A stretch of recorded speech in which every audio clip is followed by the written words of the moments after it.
So, um, good evening, everyone, and good morning to all those who are joining from outside India. Thank you for coming and joining our program today, which is US immigration under the new administration. What does it mean for business? Uh, so before we formally start the program, I would request our regional president, Mr. Pankaj Bora, to formally welcome you all and deliver the welcome address. Before I hand over the mic to Mr. Pankaj Bora, I would quickly like to introduce him to all of you. Mr. Pankaj Bora is a qualified chartered accountant with 35 years of post-qualifications experience. Presently, he is a senior partner at Pankaj Bora and Company, Chartered Accountants, having its headquarters at Ahmedabad, Gujarat. Mr. Bora completed his article training in 1985 from SR Buckley-Boy and Company, New Delhi, an associate concern of one of the big four multinational firms of chartered accountants, Ernst & Young. He has been associated with the EY and many other corporate entities in different capacities before starting his own chartered accountancy firm, Pankaj Bora and Company. Over to you, sir. Thank you. Thank you, Rakhi. Thank you so much. Hi, everyone. Good evening to all our members and guests who have joined from India. And good morning to all the participants who have logged in from North America.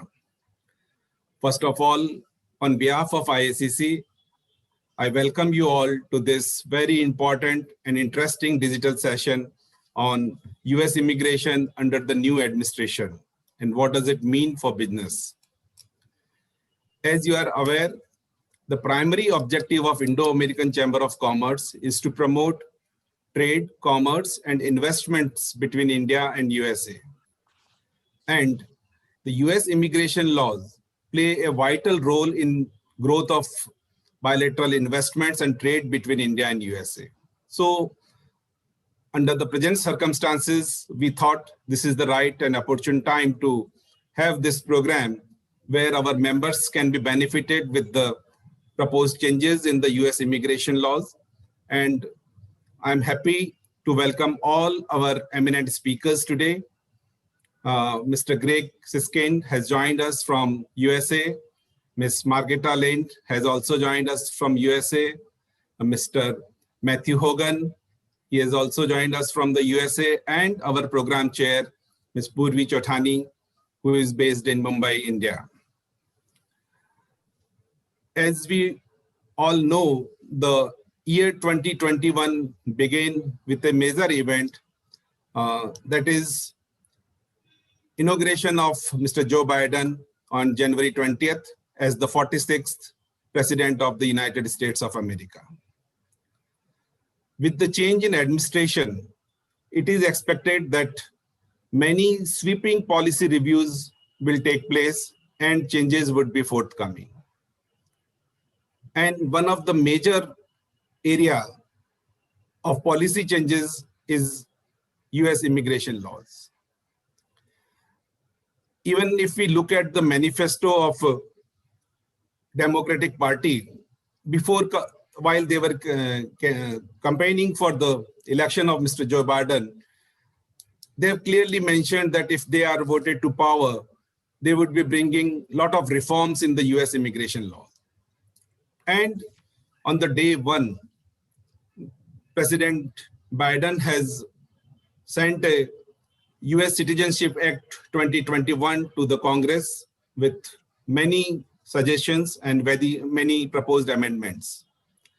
The major features of this proposed act is to reset the tone of immigration laws of the USA, to create pathways to citizenship for undocumented individuals and dreamers, to reform the family-based immigration system, and to restructure the employment-based immigration process.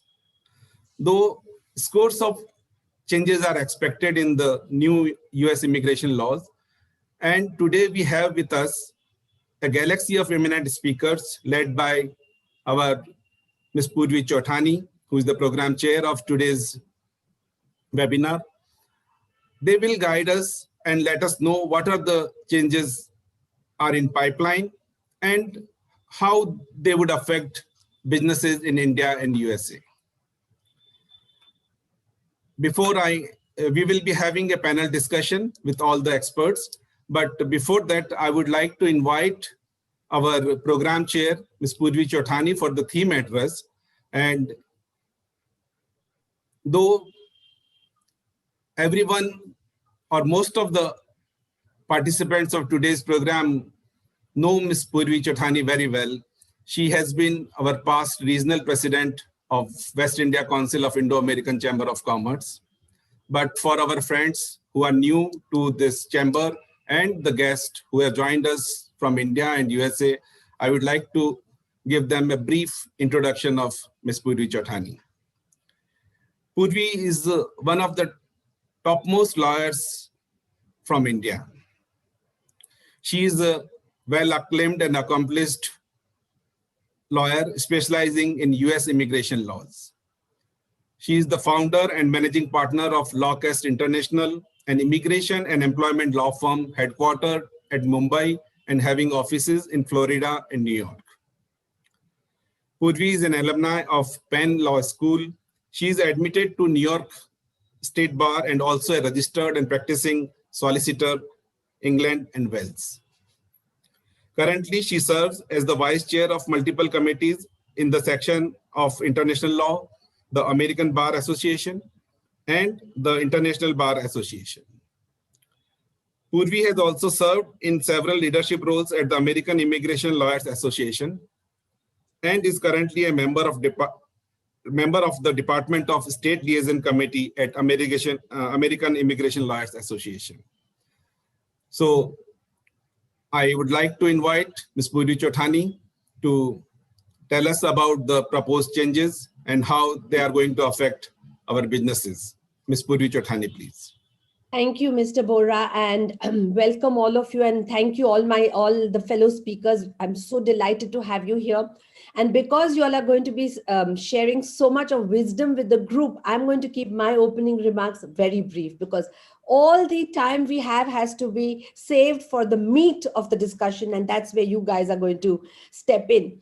So what is the theme for this webinar? The theme is change and hope and positivity, isn't it?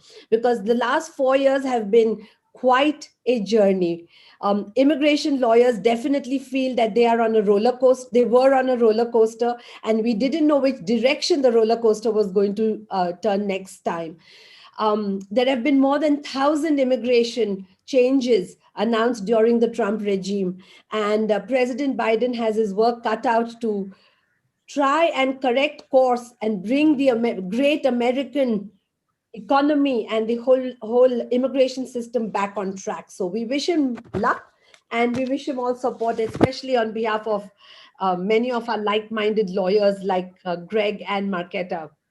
So some of these changes were proclamations or executive orders, and they can be easily reversed by rescission or canceling them or waiving them, or very easy actions. But some of them will require a lot of effort, and they may require procedural protocol to be followed, and that could take time, and some may not even be overturned.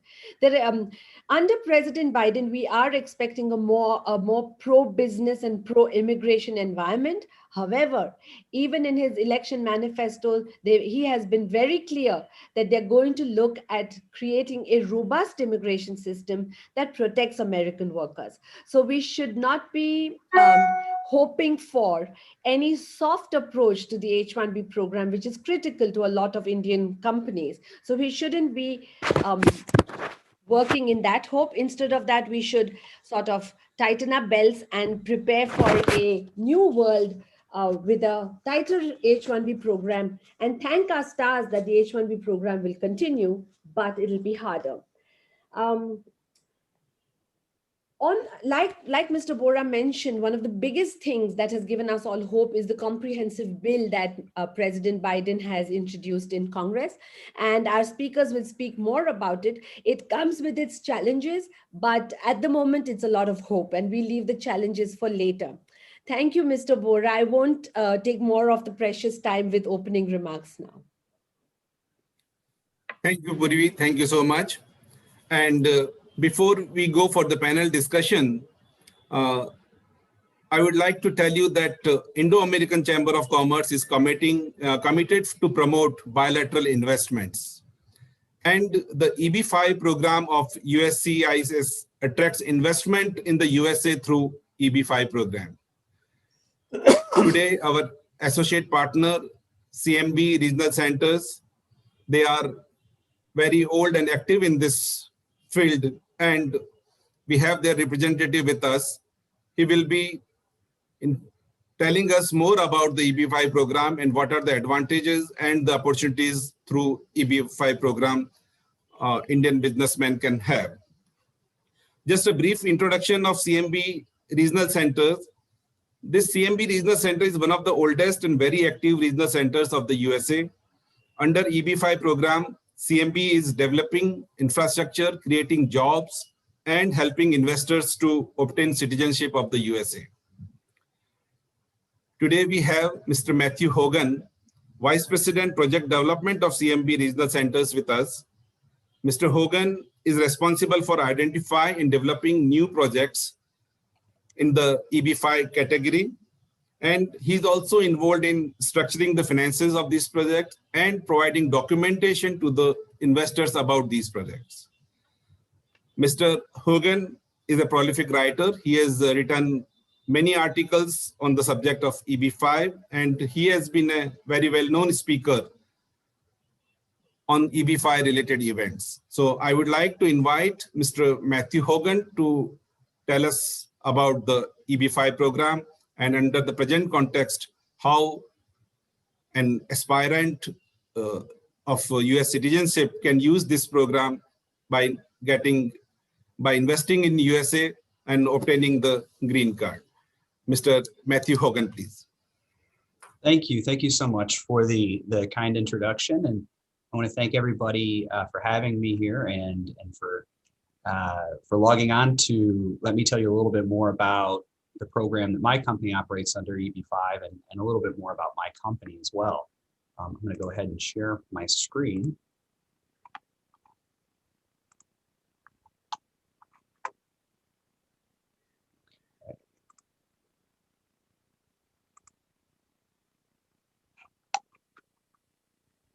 Okay, so as you know, and as it was introduced, you know, the EB5 Regional Center program is a fantastic vehicle for immigration into the United States. It is the US's investor visa program, and so there are a lot of other programs similar to it around the world. Many of those programs allow someone to come in and purchase citizenship or make an investment into a country that will allow them to earn permanent residency or citizenship. The EB5 program is centered upon permanent residency in the United States by investment. So not citizenship. You can obtain citizenship after you've earned your green card and you've remained in the United States for 5 years and you apply for citizenship at that point, but this is permanent residency in the United States. And when we say permanent residency, we're talking about being able to come and go freely from the United States, live anywhere you would like in the United States.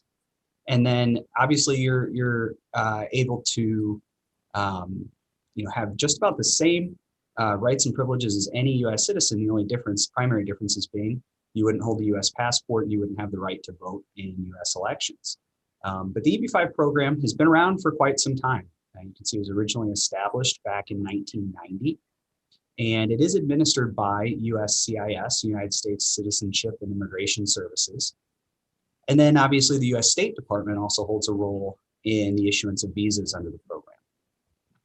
And the primary objective, and this is really important that everyone understands, the primary objective of the program in the eyes of the United States is not exactly for an immigration tool. It's to create jobs. It's to create jobs and stimulate the US economy.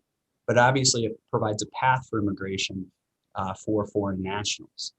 Now, one key difference between this and a lot of other programs that you'll see around the world is that this one requires that investment. And if it's made into a good project with a regional center like mine, it's going to be a good steward of the funds, and the project performs, you actually can get that money back There is one key stipulation, and that stipulation is that you have to be able to show the US government that your investment has created 10 new American jobs. And that task is primarily the role of my company, to be able to identify projects that will create those jobs, underwrite those projects, build the documentation necessary to support that job creation and deliver that information to the US government. The program requires a $1.8 million investment, but the investment can be reduced to $900,000 US dollars if the project is made into what's called a TEA. A lot of times they'll call it it's what it is it's a high unemployment area or a rural area, an underpopulated area, underserved area in the United States. And so you can kind of see the key goal of the US government is to direct foreign investment into areas that truly need economic stimulus and job creation. And so that's the primary role of this program. That's why it's such a great tool for the US government if the program's done correctly and if the money is truly directed into those areas. So key benefit, one investment, that $900,000 investment, and I should say most of the investments in the EB5 program are at that reduced investment level under prior regulatory rules that were in place before November of 2019. The investment levels used to be 1 million and 500,000. So a lot of people who are somewhat familiar with the program might remember those dollar amounts. My company was successful at raising EB5 at both investment levels. Obviously now at the higher investment levels, it's probably unlikely that the 1.8 million is going to be attractive to many people from around the world, but the $900,000 investment level is certainly going to rule the day. I think most projects that you'll see will be at that level. But that one investment will cover yourself, your spouse, and any unmarried children under the age of 21. So unfortunately, it doesn't allow for your parents or any nieces, nephews, aunts, uncles, things like that, but it will cover your spouse and any unmarried children under the age of 21. Now, this is a key stipulation, this last bullet point here. There's 10,000 green cards that are provided for the EB5 category.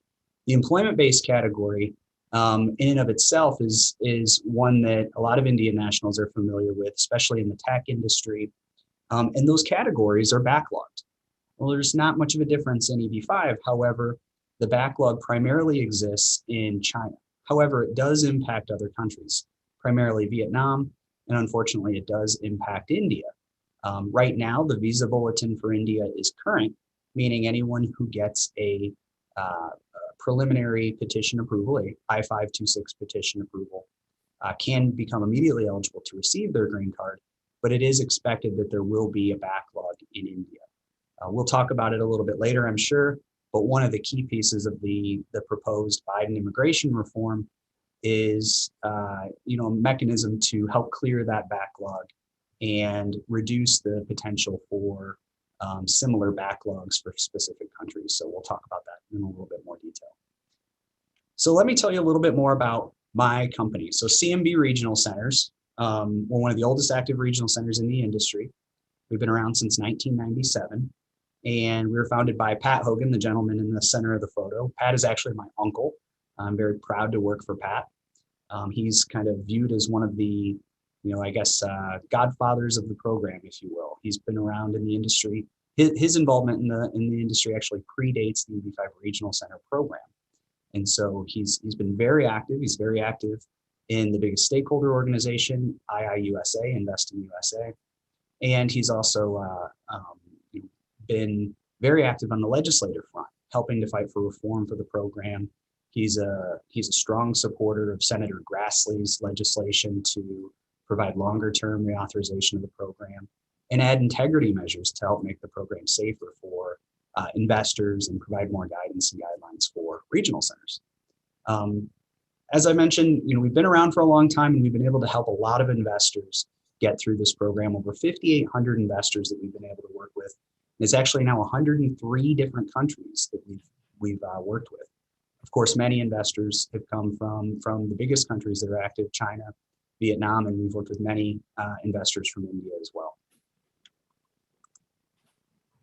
Now, this is something that's kind of cool, sets us apart. We have over 50 staff members at CMB. Not only are we one of the largest regional centers in terms of volume of investors that we've worked with, but we have one of the biggest staffs, and that's simple reason for that. We want to be able to work, with our clients individually. We speak over 15 languages in-house. We have people from all over the world who we've assembled to work with CMB. And as I mentioned, we're now over 102, we're at 103 countries. So I even need to update my PowerPoint slide here. We like to be able to gloat that, if someone calls in, likelihood is that we're going to have somebody on staff in-house that speaks their language. And that's a service that not many other regional centers can provide. A lot of other regional centers in this industry, some of them are very mom and pop, and some of them are developers themselves that have gone out to try and form a regional center to raise money for their own projects. And they don't really have this staff built out. It's a concierge level service that we're very proud to be able to provide. So this is Mr. Hogan. I'm sorry for interrupting. This is Rakhi. The presentation is not moving ahead. The slides are not, it's not moving to the next slide. So you may to look into that, please.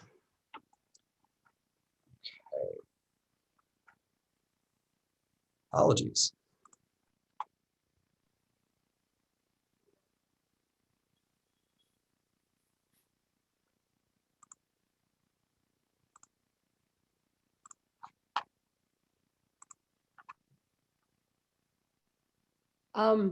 Matt and Rakhi, I suggest that we don't waste time on technology because we're really running short on time. We've just got 5 more minutes left for the EB5 presentation. So why don't we let him say what needs to be said? Absolutely. So I apologize for that, everyone. But what I'll continue to say about my company and about the program is that, as a company, we've tried to make things as simple as we possibly can for our investors. And we focus on their primary goals. And when you think of EB5, you think of 3 primary goals. Number 1, it's a green card. People make this investment to be able to achieve their green card. And you have to put that above all else. And how do you do that? You work with great developers. You pick great projects. You underwrite those projects similarly to a bank. You try and mitigate risk and make sure that the jobs get created so that they can achieve their green card success.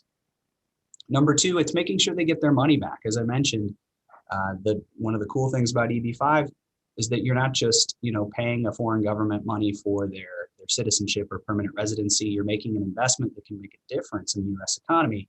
And if it's done right and you pick a quality project and it's a trustworthy developer, trustworthy regional center, you will get your money back. And we've been able to provide return of capital for over 1,700 of our investors that have already gone full circle through the program. Of course, many are still working their way through the program. And how do you do that? It's the same thing. You're working with quality projects, quality developers. If you pick them right and you structure good opportunities, the investors will be able to get their green cards and their money back. And we always say the third most important thing, it is an investment and investors want to see a return on investment. The reason why we put that as number 3 is because there's a lot of other regional centers in the industry that will offer these high rates of return. Obviously, high rates of return are indicative of high risk. You really have to be weary of those sorts of things. You got to make sure that you're working with a regional center that truly has a long track record of success, that's been able to demonstrate by deeds, not just words, that they've been able to perform for their investors. These are the key components to EB5. One thing that I was going to note, and I had a PowerPoint slide that talked a little bit more about this, but we're not a developer ourselves. And so we're not out there trying to develop our own projects. We think that there's a huge conflict of interest in this. When it comes to EB5, investors need to be weary of signing up with regional centers that were created by developers to develop their own very specific projects. In 2020, as I think taught this lesson firsthand, and it's hit home for a lot of people, 2020 has brought a lot of economic challenges. And if you don't have a regional center that's a true third party that's going to advocate for you, make sure that you get your immigration benefit and your money back, you could be stuck in a situation where the developer puts their own interests ahead of the EB5 regional center. And that's something that everybody needs to be very wary of. When projects underperform, a developer who's in it to be a developer might put the interests of the EB5 investors aside. They might stop paying dividends. They might subordinate them to additional debt in the actual project, if the job creation numbers fall short, they may not be thinking about how do I make sure that we can get the job creation achieved. They may be thinking about how do I save my bottom line? Because at the end of the day, the development project's what they care about and not necessarily the EB5 investor.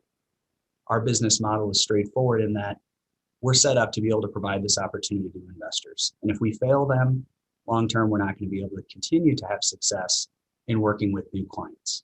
And so that's something that we take very, very seriously. The last thing that I'll mention to you is that CMB still continues to have projects. There are good opportunities out there. And what we've done is we've tried to mitigate risks of this COVID climate in working in asset types that we think investors will be interested in, but also that are thriving. Our project that we have available right now, our CMB Group 75 project, is actually involves the development and construction of a build-to-suit fulfillment center for one of the largest e-commerce retailers. It's a confidential tenant. They're a top 10 Fortune 500 company. I think a lot of people are familiar with some of those groups, but it brings in the elements of success that we've wrapped into each and every other EB5 partnership. And I think it gives our investors a great opportunity for success in both the EB5 pursuit, and then also making sure that their investment is safe and they can achieve the return of their capital. So I'm sure we'll talk more on the panel about changes that could be coming to immigration in general and things that investors would need to be aware of and be prepared for in EB5. But I hope you're able to get a basic idea of the program itself and a little bit more information on my program or my company. So thank you very much. Thank you, Matt. Thank you, Matthew. Thank you for giving an overview of EB5 program and the details of the activities being undertaken by your company. I hope all the participants are enlightened by your presentation. I would request all the participants, if they have any question, they can post their questions on Q&A box. We have a separate Q&A session after the panel discussions, and we would like to take up all your questions during the Q&A session. So I request all the participants to keep posting their questions on Q&A box. Now, going forward, I would invite Ms. Purvi Chothani from Lawcast International, Ms. Margita Lind from Sedley Austin LLP, and Mr. Greg Siskin from Siskin Sasser PC. We have these all three experts on US immigration laws, and they will tell us what is expected in the days to come on the US immigration laws. So Purvi, it's over to you now. Thank you, Mr. Bora. Rakhi, could we have our slides, please? And while the slides are getting put up, I'm going to go ahead and introduce our speakers. So Marketa Lind works with US and multinational companies in the space of US immigration and employment compliance, that is I-9 compliance. She's a partner at Sidley Austin, one of the leading law firms in America with international offices as well. Marketa had the pleasure of being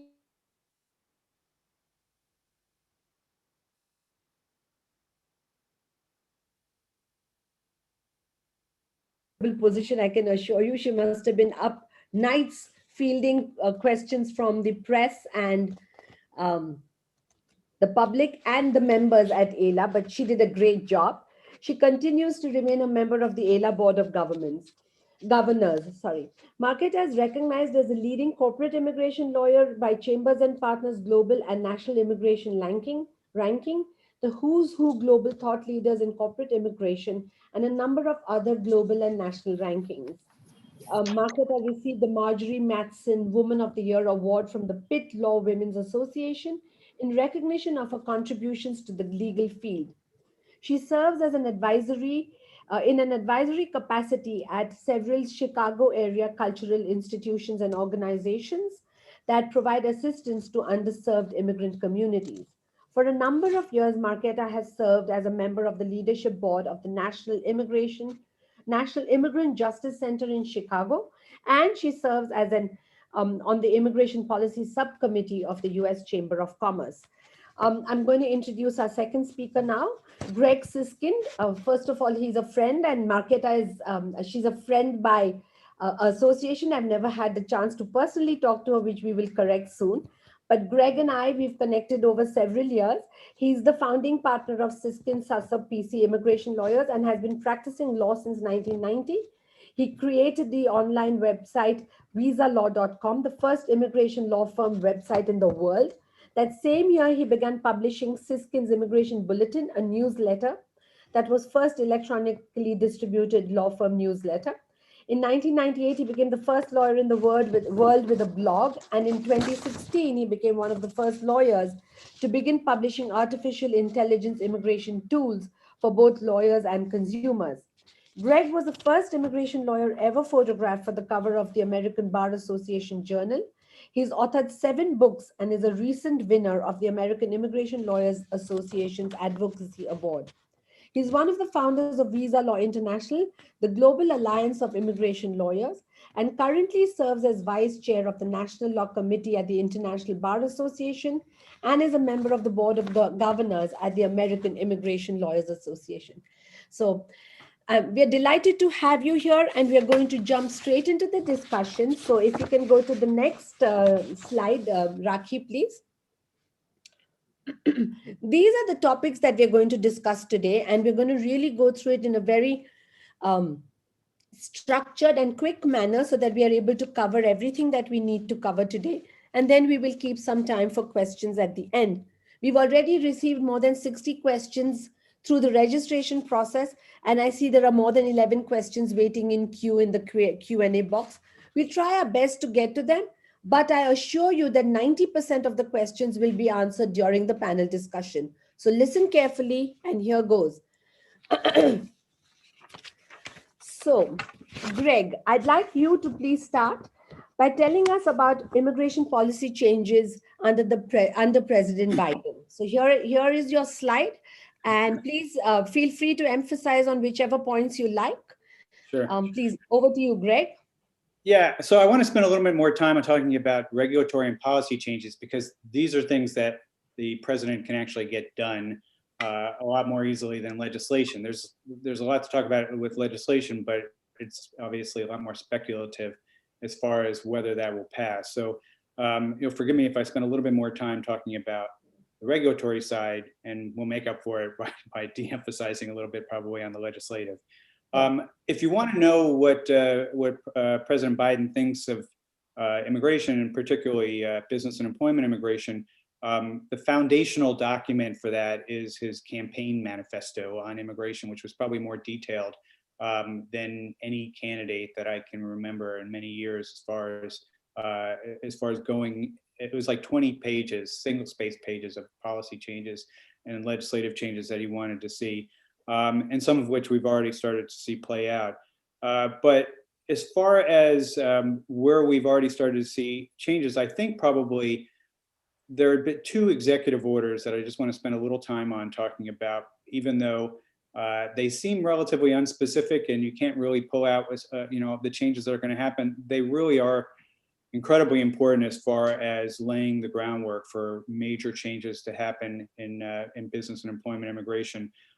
So we have this executive order that was signed a couple last week, and it is to the quote unquote to restore faith in our immigration system and promote integration of new Americans. So again, a very vague title that doesn't really tell you a whole lot, but it's it's the section 1 of this executive order that sounds like it's mostly just saying nice things about immigrants, but you'll see why it's important in a second. So section 1 says, and I'll just highlight a couple of things that it says in here.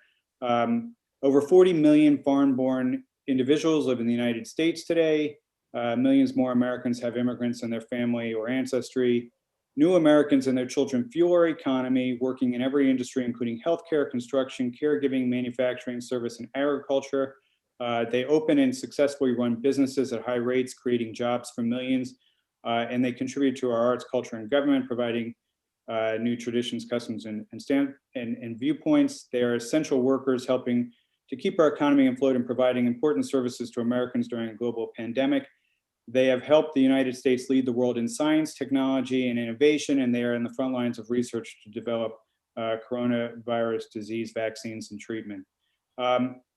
Consistent with our character as a nation of opportunity and of welcome, it is essential to ensure that our laws and policies encourage full participation by immigrants, that immigration processes and other benefits are delivered effectively and efficiently. So it goes on. That's the reason why I wanted to read that out. Is that is basically the mission statement as far as legal immigration goes in the United States, and that's a stark contrast to the previous administration, which in most times when they were discussing legal immigration, talked about it in the context of trying to restrict legal immigration to protect US workers. This same executive order says specifically that it's requiring the Department of State, the Department of Justice, and the Department of Homeland Security to review existing regulations, orders, guidance documents, policies, and other similar agency actions that may be inconsistent with the policy that I just read. And then basically they have 90 days to conduct the review and 180 days to submit a plan of how they're going to actually achieve the mission. So we expect to see a lot coming out over the next few months to try and correct it. Now, that's the second executive order that's worth a note is one that is more notable for what it doesn't contain than what it does contain. And that is a new order that, where is it on here? The order was from on January 25th, ensuring that the future is made in all of America by all of America's workers. And it's it's the Buy American executive order. Now, what it doesn't say is Buy American and Hire American, which was what President Trump's similar executive order at the beginning of his administration had to say. And I think it's the absence of the Hire American part that encourages me to believe that they're not going to attack immigration as part of that, as a central part of their mission. So that's that's all the good stuff that hopefully we're going to see. Purvi had mentioned something that I think causes immigration lawyers to lose sleep, which is the 1,000 changes that were tracked in immigration law in the Trump administration. And that's not just sort of a rounding out number. That was there were two organizations, Migration Policy Institute and also Yale Law School under a professor named Lucas Gutentag, that that meticulously tracked one by one regulatory and policy changes that were happening during the Trump administration, basically leaving a breadcrumb trail for a new administration to go back and figure out how to undo all of those changes. But we could see the 4 years basically being consumed by trying to just undo things and bring us back to where we were in January 2017. I hope that at the end of these 4 years, and I hope that's not where we are, that all we did was basically reverse those changes. We have gotten a couple of policy changes already, and I'll quickly just note what they are, especially regarding the H-1B program. One is we got a revocation of a 2017 memo on H-1B processing, and this is an important one. It involves computer programmers. USCIS had argued that that a programmer in a particular instance, there was a court case basically that they were arguing that an individual wasn't in a specialty occupation because the employer couldn't document the need for a bachelor's degree.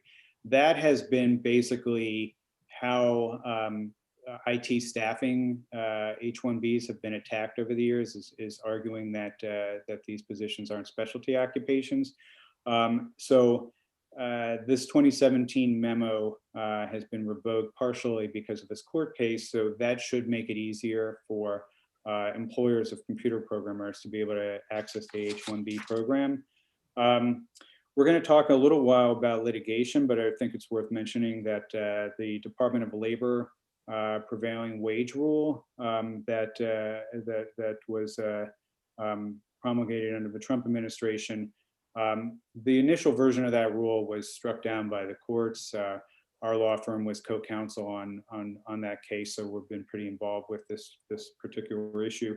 And the rule was reintroduced at the shortly after that, and it hasn't been entirely clear what the Biden administration is going to do with that. But the rule itself has been delayed as far as the implementation of that.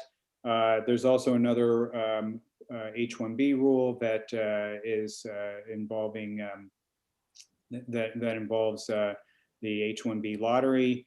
That the Biden administration has decided not to implement that rule for this coming lottery, and they're delaying it until the end of the year, which means that if they conduct a second round of the H-1B lottery like happened in 2020, that will be left alone as well. I think the only other things I wanted to mention, Purvi, we're starting to see appointments now in the immigration space, so we're starting to get a better idea of what the administration's, who the players are going to be, which is also really important to be looking at this point since it's so early in the administration. And one of the things that's encouraging to me is we're seeing more White House positions than would be normally devoted to immigration.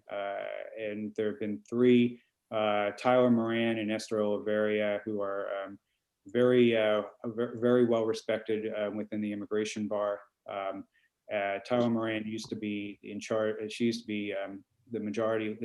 Harry Reid, the Senate Majority Leader's chief staffer on immigration, was really probably one of the most respected staffers on the Hill. Esther Oliveria has been involved with immigration policy for decades. I think she came out of Senator Kennedy's office. Cass Sunstein, my old law professor, was just named yesterday as basically the immigration regulations czar at the White House. Ali Mayorkas, who used to be in charge of the Immigration Service, is now the Secretary of Homeland Security. He is extremely popular at USCIS, so that should be helpful as far as bringing in major changes. And we think at USCIS, it's going to be a woman named Urja Du, who used to be the general counsel at USCIS, also very highly respected by those who know her, particularly in the immigration bar. So that's all I'll say about policy for now. We can move on. Yeah, thank you, Greg. Marketa, would you like to share a couple of thoughts on the policy, or should we move to travel bans? Let's move to the travel bans, because I think that the travel bans are really important for some of the people that are part of the seminar today. And so, yes, please go ahead. All yours. Okay, thank you. So the travel bans were, of course, a signature piece of the policies of the previous administration, and I think the most famous one was the Muslim ban. Then the Trump administration instituted a number of travel bans related to COVID, people coming from China and Iran and Brazil and most of Europe. But I think the one that we're going to focus on today is the travel ban that specifically focused on H-1Bs and Ls and a couple of other categories. And that ban was put into place in June of 2020 as an executive order. And it restricted people in certain categories, primarily H-1Bs and L-1s and certain J-1s and their derivatives from traveling to the United States. And the justification was given that because of the COVID pandemic and its impact on the economy, that the entry of people in H-1B and L-1 and some of the J-1s, that their entry presents a risk to the US labor market, given the impact of the pandemic on the economy.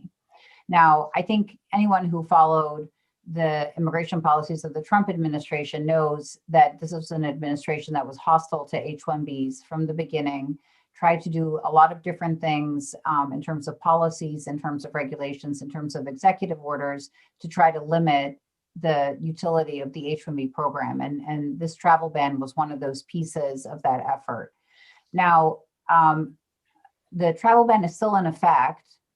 We expected that it would be rescinded early in the Biden administration. It has not yet been rescinded. So I think it's still important to talk about who's affected by it and who isn't. When it was rolled out, it was touted as a large-scale ban on H-1Bs, but really its impact is fairly limited. The travel ban for H-1Bs does not affect people who were present in the United States on June 24th of 2020. So anybody who is physically in the United States on that date is not affected by the travel ban and can continue to travel, can continue to request H-1B visas without being affected by the travel ban. Also, somebody who was not in the country on that date, but who already had an H-1B or an L-1 visa stamp or J, if the person affected had a J visa, anybody who already had a valid visa stamp in the passport at that time in June is also not affected and could enter the United States based on that visa, or anybody who had a valid travel document. There are some exceptions from the travel ban, including spouses and children of US citizens, lawful permanent residents of the United States, people whose work is essential to the US food supply chain. And then of great interest to us as lawyers and to many companies, is also an exception for people whose entry is in the national interest. And we've done a lot of work. Certainly our firm and other law firms have done work on proving that individuals are subject to one of these national interest exceptions, and that despite being impacted by this ban, that they should be able to enter the United States. And this is an argument that's made in most cases at the consulate, and it's typically made in conjunction with a request for an interview at a consulate for somebody who's requesting an H-1B visa. And I think as most people are aware, the consulates have had their services limited because of the pandemic. And so a lot of times requesting an exception for the H-1B travel ban also requires proving to the consulate that the person has an emergency need to actually receive consular services to be able to get an appointment, and then to make both that argument that there's an urgent need for the appointment as well as a national interest exception that allows the person to get an H-1B stamp and enter the country. So the impact of the travel ban was less because, again, it exempted people who are already in the United States or already held H-1B visas or the other visa categories that I mentioned. But for those people that were stuck, it was a big deal. And the ability to get one of these national interest exceptions was very important for people to be able to travel to the United States. We do still hope and expect that this travel ban will be rescinded.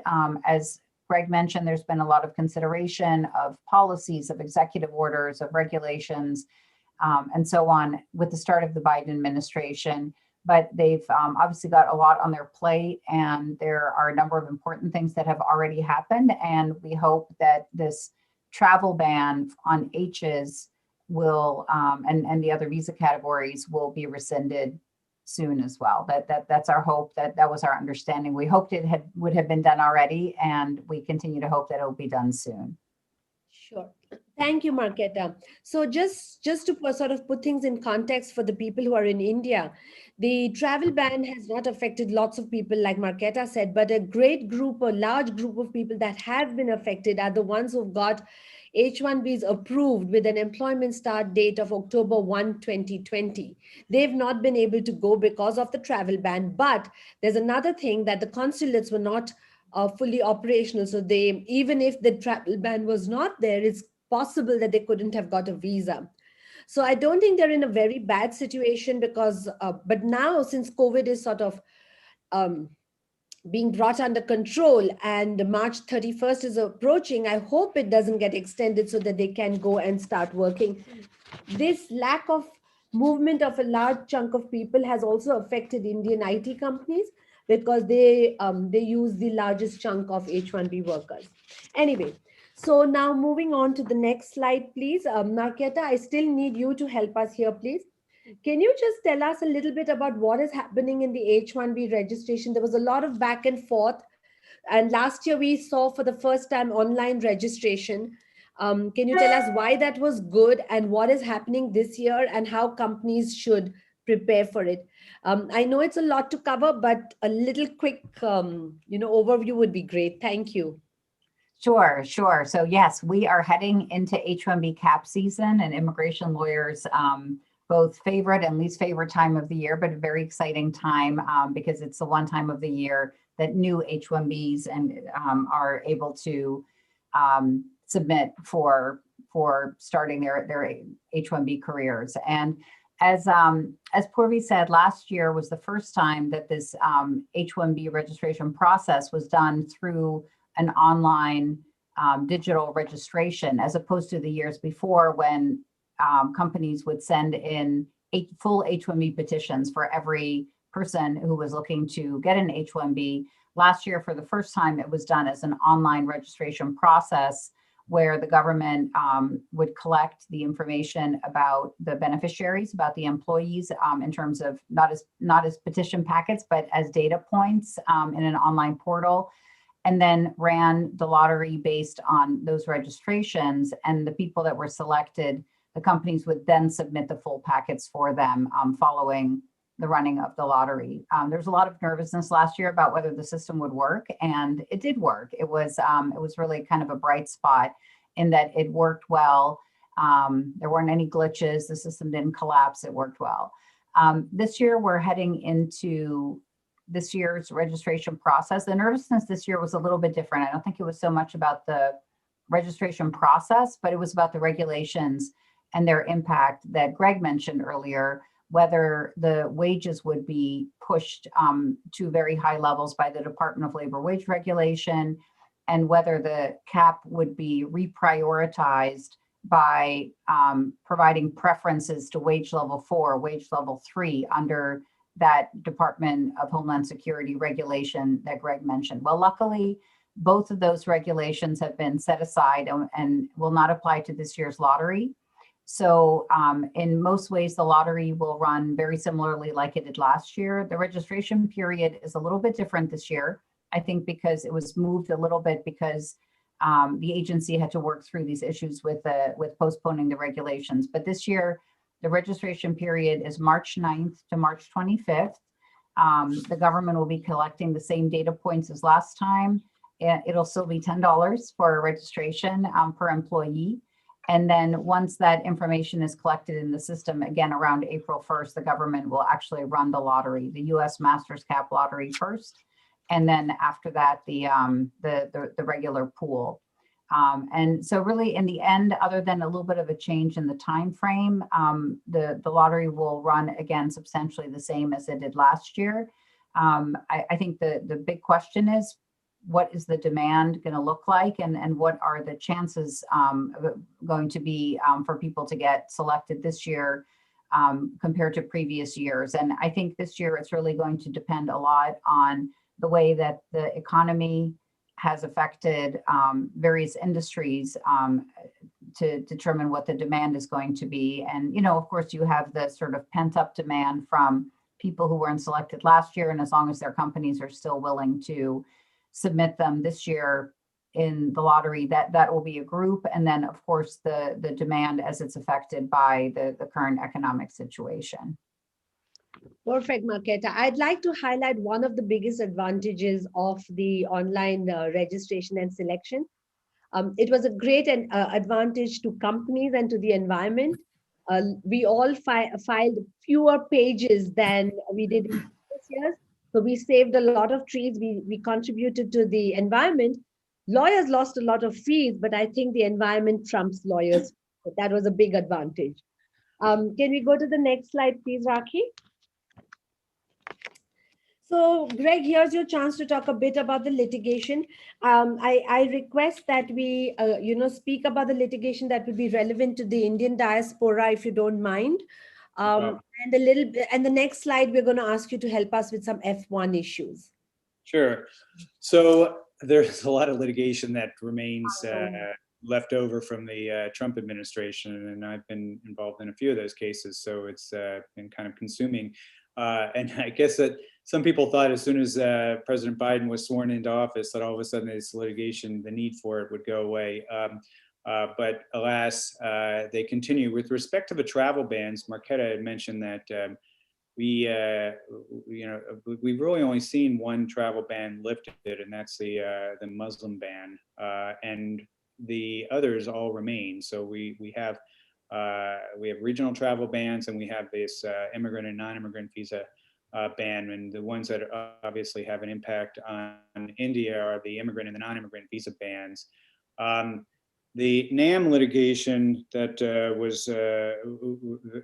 that's I think it's already been mentioned. This is the suit against the non-immigrant bans, and it was issued a order by a federal court judge in San Francisco, and that case basically held that that Trump's non-immigrant visa ban was illegal, but it was limited only to the plaintiffs in that case. Now, the plaintiffs in that case were not exactly just a handful of companies. They were organizations that represented hundreds of thousands of employers.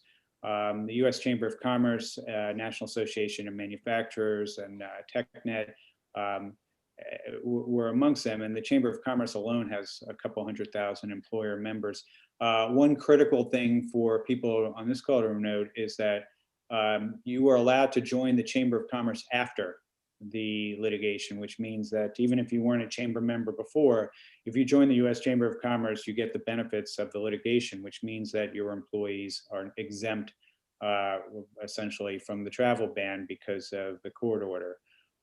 So the implementation of that court order has been bumpy on there, not surprising. And consulates were giving a lot of trouble to employees who were claiming to be exempt. The judge stepped in, issued a clarifying order that has been better as far as how it's been implemented, and faster, but it's still far from perfect. So, and Paul Hughes, a great lawyer at McDermott, Will and Emery, is a friend of mine.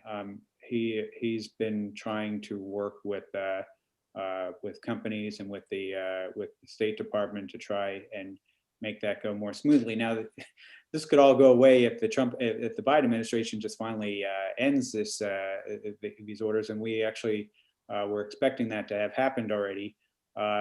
We're not exactly sure why it's been delayed, but they expire on their own at the end of March.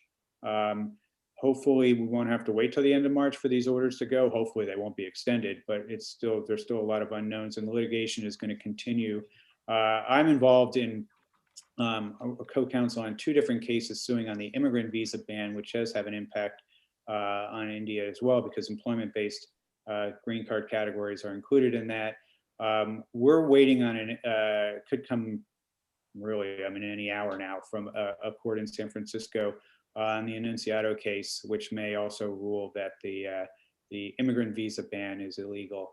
And the case we're involved with in Washington, D.C., with the American Immigration Lawyers Association, that is the Banzilla case, they call it, because it covers every category of both the immigrant and the non-immigrant bans.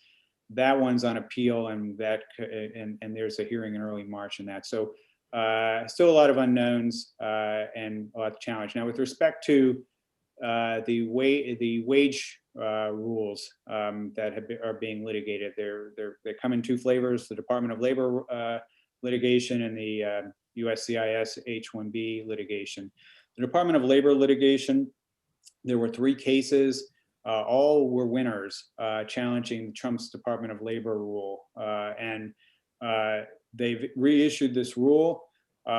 None of the plaintiffs have re-sued yet under the new rule, but I can tell you that we are about to in the Purdue University versus Scalia case, and I guess we have to change the name of the case to Purdue University versus Walsh, who's the new Secretary of Labor. But that's going to be coming in the very soon, probably in the next 2 weeks. And I'm still optimistic that we're going to win, because I don't think that even with the changes that were made, it complies with the Administrative Procedure Act. With respect to the H1, and we also don't know yet what the Biden administration's position is going to be on the litigation on there. As you mentioned, Purvi, from your opening remarks, they are a little wobbly on this issue as far as maybe being closer to Trump than people might assume. And the H-1B way, so we don't know on either the Department of Labor or the H-1B USCIS rule, which where the administration wants to go. And to be honest, the lawyers for the Justice Department don't know either. We're trying to, and the judges are trying to find out what their positions are, and they are basically a little bit lost as well as far as the direction they're going. The USCIS, the H-1B lottery litigation, there's probably going to be one suit. I think it's a little out of turn to speak to the lawyer. I think is going to be issuing that, but we're expecting that to be litigated as well. So that's. Thank you. Rakhi, could we have the next slide, please? Right. So F1 visas. So F1s were a mess in 2020 after the pandemic started, and a common theme of the Trump administration was using COVID as an excuse to basically attack programs that they already didn't like, and that included the student visa program, which is, probably from a foreign policy perspective, certainly one of the most important aspects of U.S. immigration. The million foreign students that come here.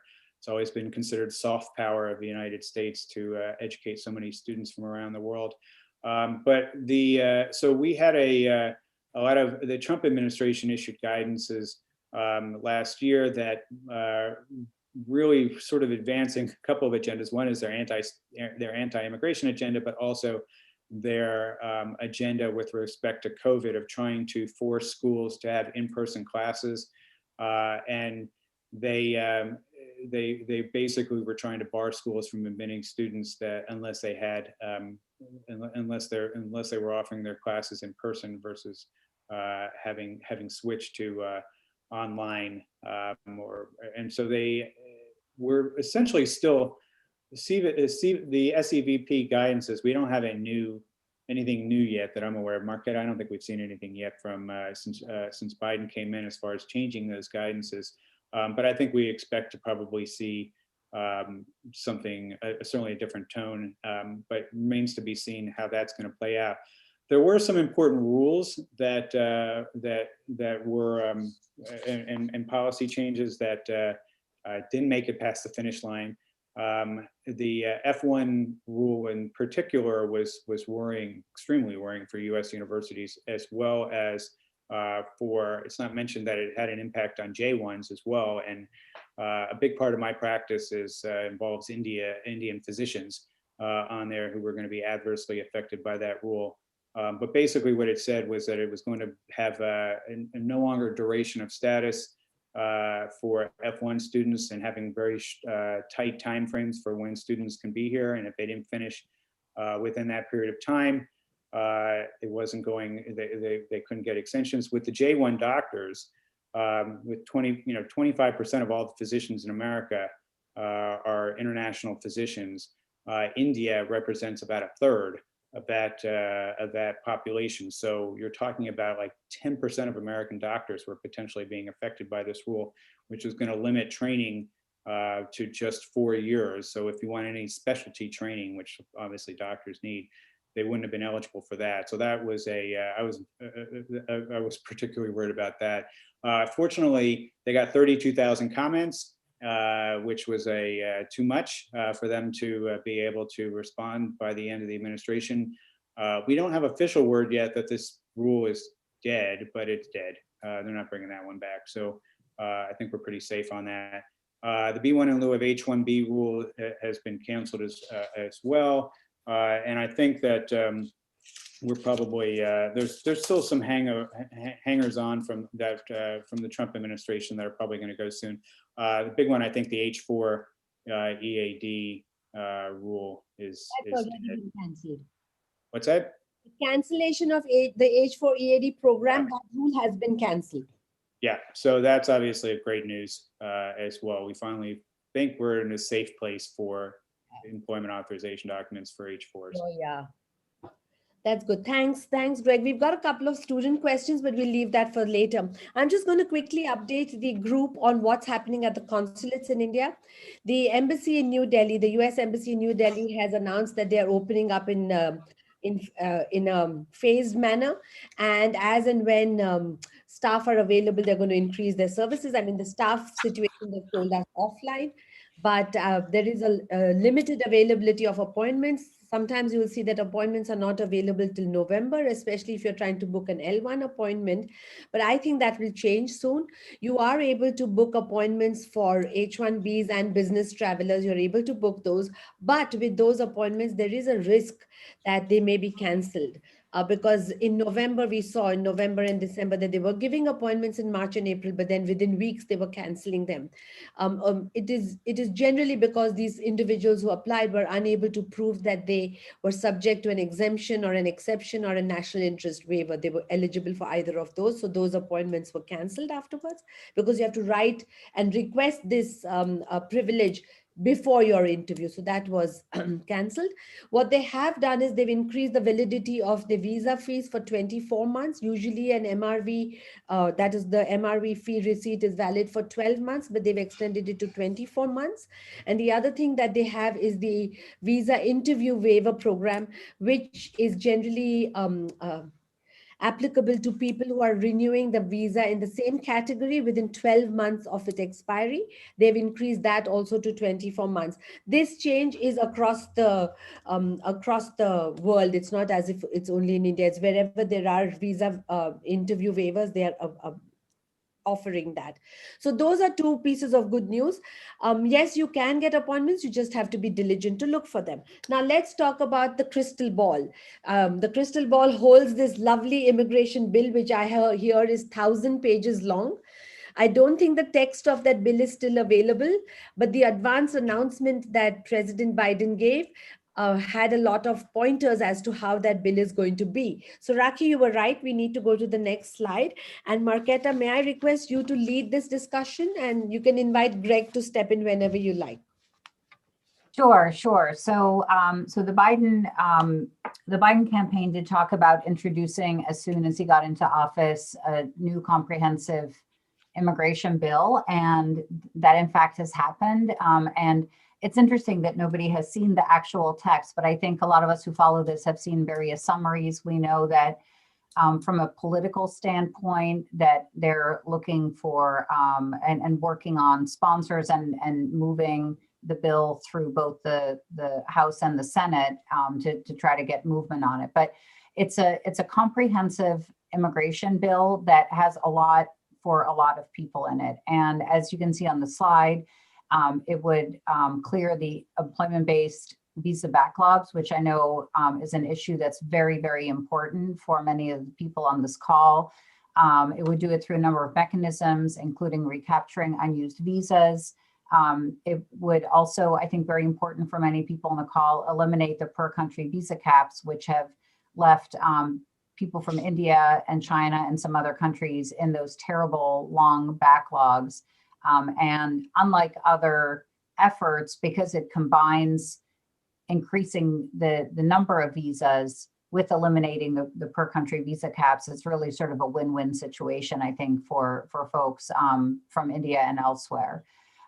There are a lot of other provisions in it. Of course, here in the United States, a lot of attention to the path for citizenship for the undocumented, and a lot of other things related to improving the situation for the dreamers and undocumented people in the United States. But just overall, a very comprehensive, very ambitious package. And it'll be interesting to see if the people that are moving the package forward in Congress, if they'll be able to keep it all together. I over the past year, sort of the wisdom has been that it's not possible to move a comprehensive bill through Congress, that it needs to be done in piecemeal.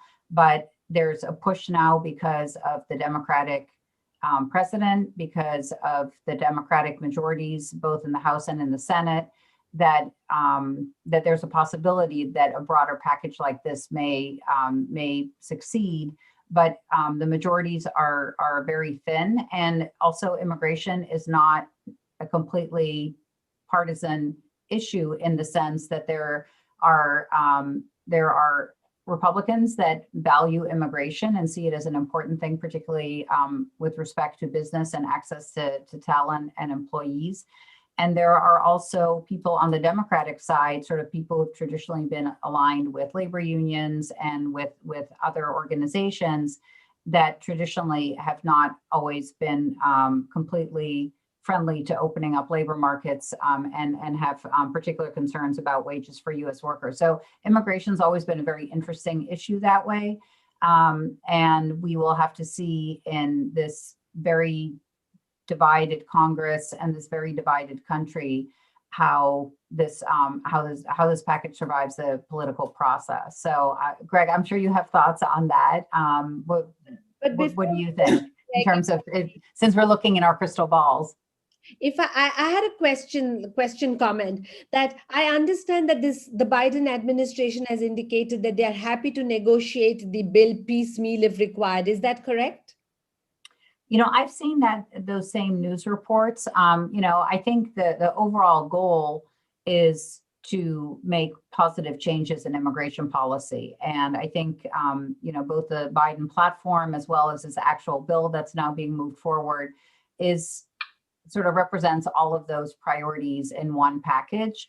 I think the political reality is that it's very hard to move a big package through, as I mentioned earlier. So I think we may see it breaking off into separate pieces. But, you know, it'll be very interesting to see how that works, because one of the pushes certainly in the immigration advocacy community has been, you know, let's all stick together between the things that are needed, you know, for H4, you know, work authorization and the undocumented in the United States and all these different sort of constituencies that would benefit from the comprehensive package. There's been a real push to try to stick together so that an actual comprehensive package might emerge, as opposed to, you know, something that benefits one group versus another and creates divisions and sort of takes away from the power of that coalition. But the political process is complicated, and I'm sure that the Biden administration, that has a lot of experience negotiating complicated bills through in Congress, you know, will have some flexibility in its approach. Sure, thank you. Greg, 2 minutes for you to tell us what you think will happen. I do actually think this bill is probably going to end up having to be broken up, and I'm not as optimistic that business and employment immigration is going to be considered a top priority as far as what comes, you know, what's coming. I hope I'm wrong on that, but you know, I would like to get back to where we were in the first third of my career, when we would have dozens of immigration bills passing in a year, all doing little things to make incremental changes to immigration law. We have had only in the last 20 years, really in 1 year, we had a couple immigration bills in 2005, and that's it for the last 2 decades, where we haven't seen anything. And partially that's because comprehensive immigration reform was how things decided to get done. But it's a very difficult task to pass a bill like that. It just, you know, any person, almost every person in the Senate gets a veto on whether that happens. So, but we'll see. Sure. But having said that, it's, you know, I think this is sort of the, you know, the part where we can say it's really important that businesses make their voices heard on this, because again, it's a very broad, ambitious, complex bill. The business immigration piece is critical to companies. We know this day in and day out. We know that organizations like the U.S. Chamber of Commerce, the foreign chambers, the different industry associations, I mean, you all have contacts, you all have access to various people, you have power, and it's really, really important, because this can be shaped in lots of different ways, and it's going to reflect the priorities of the legislators that are involved, and they need to hear from companies about how important this access to talent is, particularly in rebuilding our economy and needing to have access to talent to do that. So I know this is going to be difficult, but maybe I'm a little bit more optimistic than Greg, because I feel like there's so much appetite and need for this. And I just think it's critical that our legislators hear about how important this is to business. Sure. Thank you so much. We'll quickly jump to the question answer session, Rakhi, if that's okay with you. And the first question is from Matt. I hope Matt is ready. Yes. Okay, Matt. The first question is: there are so many people in the participants who are very worried about the EB5 program. They say that the EB5 program is set to sunset in June this year, and they're very worried that IIUSA, there was a lawyer on a video that has commented that anybody who is invested and the program doesn't get extended will not benefit from the EB5 green card. Could you shed some light on that, please? Yeah, absolutely. And I've been noticing the Q&A. So everyone who's been patiently waiting, thank you, because I knew we would get to some of these things. Look, yes, the EB5 Regional Center program, and I'll talk about its recent history. When you look back to about 2015 was the first time where there was projected to be significant change in the program. Lawmakers were pushing for the investment amount to go up and the tightening of areas that would qualify for that reduced investment amount. And ever since then, there's always this fear that when the end of the sunset date, which would traditionally have been September 30th, when that date would come around, there could be a lapse in the program, or if there was no appetite to reauthorize the program, the program could permanently end. But bear in mind that this is a job creation program. And the reality is that the U.S. economy is struggling right now, post-COVID. And even without the U.S. economy struggling under the COVID climate, it's always been a very favorable program by lawmakers. There are very few lawmakers that want to advocate for ending a jobs creation program. They'd rather somehow hitch their trailer to a program where they get to say, hey, this many jobs was created in my district. That's just the reality of it. And so it's had widespread support. There have been a couple of people over the years who have wanted to radically alter the program. There's even a kind of a rogue congressman from my state. I live in Iowa, and he wanted to terminate the program, but those have been very few and far between. The program does have widespread support. What we saw at the end of last year was a kind of effort to have the program receive long-term authorization in exchange for certain integrity measures and reforms that would improve the program. That bill is commonly referred to as the Grassley bill. My company, CMB, does advocate for that bill. We strongly support that bill. Pat Hogan is the longest serving board member of IIUSA. IIUSA is the biggest stakeholder organization in EB5. They support that bill as well. And, there are a lot of people who have fought against that bill because they want to see other kind of very overly optimistic changes brought to the program. They want to see the visa relief included in the legislation, which is difficult to do because we're talking about apples and oranges and how you create visa relief within EB5. And then, one of the things I would mention is that at the end of last year, we thought we would get that bill through, and we thought the program would see a 5-year reauthorization. Unfortunately, that didn't happen for various political reasons. And Senator Grassley and certain people in Congress took it upon themselves to decouple the EB5 program from that September 30th date. The September 30th date is tied to the end of the federal budget. And typically, year after year, you would see the U.S. government kick the can down the road and extend EB5 1 year at a time, hoping that in the following year, there would be some reform to the program, some needed reform to the program. And a lot of people view that decoupling of the program from the federal budget as an effort to create a unified effort to rally behind Senator Grassley's bill and support the integrity measures that are needed for Congress to give the program long-term reauthorization. So, Matt, Yep. Can you tell them in one sentence, is the program at risk? And if it is at risk, what happens if they invest today? Sure. It's hard in one sentence, and here's why. So earlier this week, IIUSA provided a webinar that highlighted one very specific scenario, a permanent end to the program. And they talked about the things that would happen if the program permanently ended. I don't believe that the program will permanently end. My company doesn't, and at large, the industry does not believe that the program will permanently end. We do believe that the program will see reauthorization. Could there be a short-term lapse? Sure.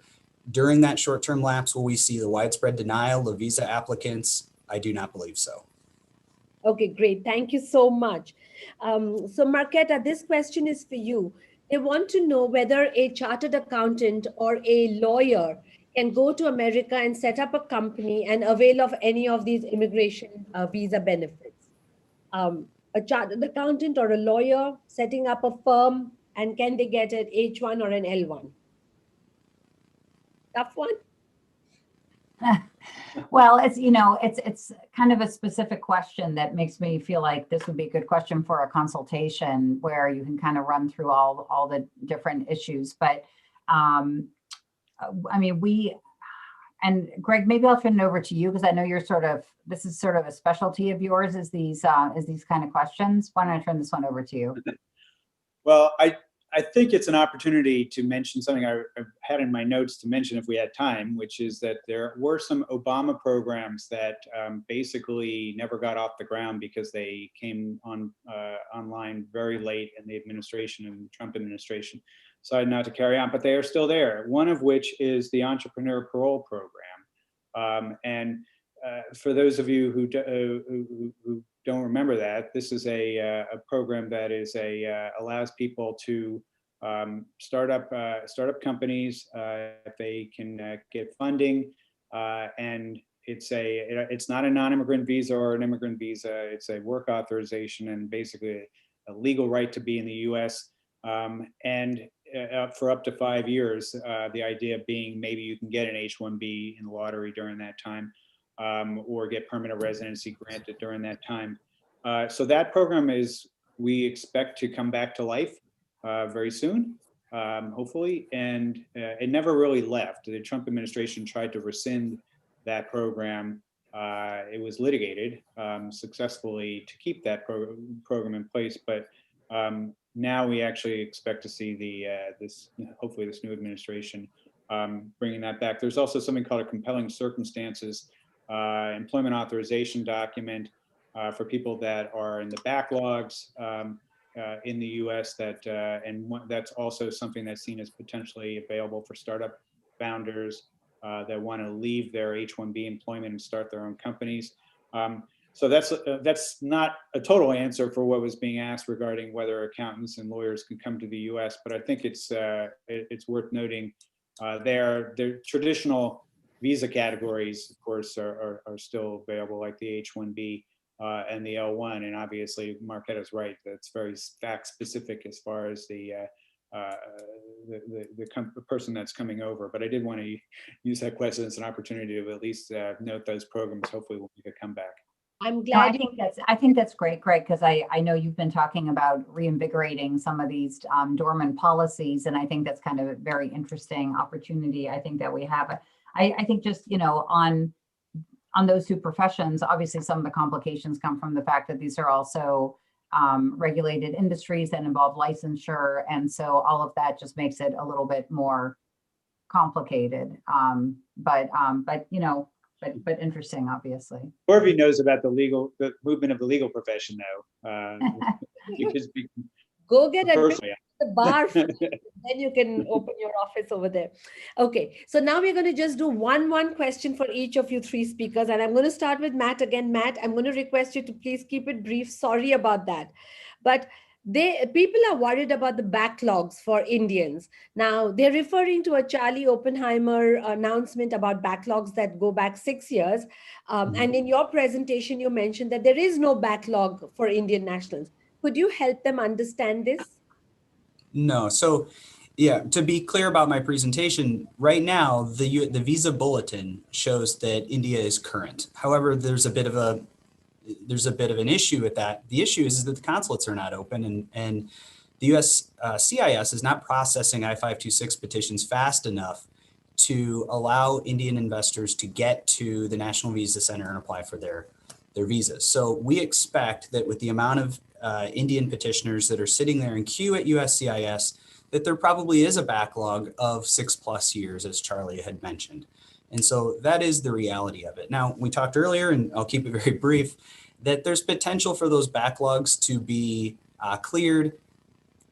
There's potential. It doesn't necessarily mean that there's certainty in that. So people need to plan ahead and plan accordingly. And that's very important that people know that going into their EB5 investment. Sure. Thank you so much. Marketa, any words of wisdom for the companies as they prepare for the H-1B cap season this time? That's number one. And how fearful should they be about the wage changes that are going to come in July? If you can address these two things together, please. Sure, sure. So tips on going into the cap season. Get your information to your lawyer as early as possible. I know that we're working with our clients closely to make sure that we gather all that information. And even though it just seems like a few sort of basic data points, I think most lawyers are making sure that these are good cases, that if they're selected, that they're well positioned to not just, be selected, but also approved. And it's just very important to be as front load as much of that effort in the process as possible. Just like with anything else, anything that's left till the last minute is subject to technological issues, logistical issues, everything else. But otherwise, I would say with respect to the wage changes, this was something that we were all very concerned about, and Greg talked about it a little bit earlier in the presentation. Right now, if the regulation moves forward on the track that it is now, it's been, as Greg said, it's been held back. The increased wages were supposed to go into effect in July. Now it's been set aside till much later. There are two different ways that the regulation can be affected. The agency, the administration can take a look at it and go through a process to try to change it or rescind it.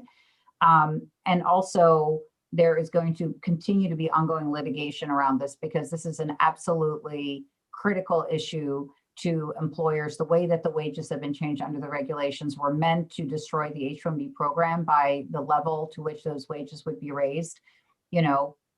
People who are sort of regular IT professionals being required to be paid the amount that the CEO of the company is being paid, it's just not workable. So this is going to continue to be litigated, and hopefully the agency will also, on the administrative side, will try to fix this. But it, as both Greg and I had mentioned, it'll be interesting with wages, because it's not a straightforward issue. And the H-1B program is still controversial, but we're hoping that with more reasonable, economically minded people in charge of this, as opposed to people who just hate the H-1B program, that hopefully we can come out of the other end with changes that are reasonable and not ones that destroy the H-1B program. Thank you so much. Last question for you, Greg. You get to have the last word. Can you tell us if the US government is, and this is a question from the audience, if the US government is considering giving any concessions for students who were unable to work during OPT because of COVID, number one. And number two, any tips for students that are considering going to the US? Should they be worried about going there to study now, or because of these churning changes? Some tips like that, please. There's not a specific change yet that I've heard about relating to changing OPT, basically giving people more opportunity to get OPT that had it cut off by COVID. That's not to say that's not, a possibility, but in general, I think the environment for foreign students is going to improve dramatically. I think that the foreign student program is pretty popular. It's economically a critical to the country. So, everything that I'm hearing so far seems to lead me to believe the Biden administration is going to be pretty pro foreign student, and so I expect to see some reinvigoration of the U.S. foreign student program in the next couple of years. Great. That sounds promising. Thank you. Thank you, all of you panelists. It's been great working with you all, and thank you for your time. Over to you, Rakhi. I would now request our Vice President, Mr. Saurav Shah, to kindly deliver the vote of thanks. Thank you, Rakhi. It is indeed my privilege and honor to present the vote of thanks to each and every person who has contributed in one way or the other to make this digital session a great success. My heartiest gratitude to all the speakers, esteemed panelists, for sharing their wisdom and providing very insightful details on almost every significant aspect relating to the topic US immigration under the new administration. Thank you, Ms. Marketa Lynn, Mr. Greg Siskin, Mr. Matthew Hogan. Thank you so much. Now, I would like to acknowledge the unwavering support received from our very own past regional president and program chair, Ms. Purvi Chothani. Purvi, thank you so much. You truly architect and engineered this program and which has benefited one and all. Once again, many thanks to you, Purvi. Pleasure. This event could not have been done without our very kind partners. We cannot thank them enough for their kind support. Our associate partner, CMB Regional Centers, thank you so much, Mr. Matthew Hogan, Mr. Andrew Radosevich, and Prachi Shah for your contribution. Our knowledge partner, LawQuest, a big thanks once again to Purvi for your support and your contribution. Pleasure. On behalf of the entire ISCC and the participants, I would like to express our gratitude to our regional president, Mr. Pankaj Bora, for organizing such a topical program. Thank you, Mr. Bora. It is indeed appreciable to acknowledge and recognize the efforts and time given by our regional director, Ms. Rakhi Sikka, and Mr. Vishnu, the Secretariat from ISCC West. Thank you. Last but not the least, I bestow my gratitude upon the audience, the participants, the wonderful, engaging participants, the way we have seen the questions coming in, that shows the level of engagement in terms of the subject and how relevant the topic has been this evening and this morning from the US perspective, who have been actively participating in all our programs and especially in today's program. Now, friends, I have something very beautiful and important to share with you all. This is with regard to our forthcoming program on Wednesday, February 17, 2021. The program will be on business opportunities in Pennsylvania. We will be shortly sharing the details with all the participants and our members. And it would be nice to have you as a part of this forthcoming event. And I request all of you to block your diary. And finally, I would like to thank every participant who has taken out time to be a part of this digital session. And with the permission of all the dignitaries present here, I would like to conclude the digital session. Have a fabulous day and great evening. Thanks once again to one and all. Thank you so much. Thank you. Thank you. Thanks, Marketa and Greg. Yes. Thanks, Matthew. Thank you so much. Thank you, Mr. Siskin. Thank you, Mr. Hogan. Thank you, Ms. Lind. Thank you, Purvi. Thanks a lot. Thank you, sir. Thank you, Saurav. Thank you, Vishnu. And thanks to all the participants. We will I'll mail the presentation to all those who have participated today. So no worries on that front. Thank you. Bye. Bye, everyone. Bye-bye, everyone. Bye-bye. Bye. Bye, Mr. Bora.